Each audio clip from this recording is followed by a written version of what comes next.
teman, aku mau membuat kincir angin dari kertas origami ya teman.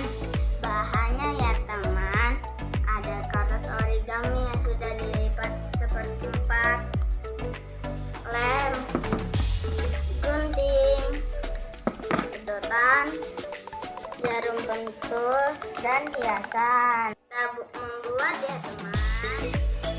Gunting kertas origaminya yang rapi, jangan sampai putus. Kita mulai ya mengolem dengan hias. Beri lem secukupnya pada origami. Hubungkan ke 4 sudut hasil guntingan ke arah tengah.